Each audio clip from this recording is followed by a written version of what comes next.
రమ్య ఏం చెప్తున్నావు? వర్లకు గడ్డి వస్తున్నా బావా. సరే గాని ఆ పసుపు పైసలు అడ్ల పైసలు వచ్చినాయి. కైకిలో అందరికి ఏంగా కొన్ని మిగిలినాయి, ఇంట్లో పెట్టినా. సరే బావా, అవి ఇప్పుడు ఖర్చులకు అయితాయి. ఆనకాల పిత్తనాలకు ఎడికెళ్ళన్నా మళ్ళా బాకీ తెద్దాం. కాదు రమ్య, ప్రతిసారి బాగా తీసుకొస్తున్నాం, పంట పైసలు రాగానే గట్టెత్తున్నాం. ఇట్లా అయితే మనం సంపాదించుకునేది ఎప్పుడు? మంచిగా అయ్యేది ఎప్పుడు?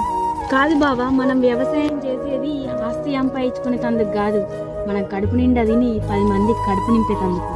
కాదు రమ్య, మనం పంట వేసిన ప్రతిసారి పంటకు ఏదో విధంగా నష్టం వస్తుంది. ఒక్కటి చెప్తా, గుర్తు పెట్టుకో బావా. ఎంత మంది శత్రువులు వచ్చినా దేశాన్ని కాపాడిన వాడే జవాన్ అయితే, ఎన్నిసార్లు పంట నష్టం వచ్చినా మళ్ళా పంట వండించిన వాడే కిసాన్. అన్నారైతన్న గోస వినేటోళ్లకు అలుసా, అన్న పండించిన పంట విలువ పట్టణానికి తెలుసా.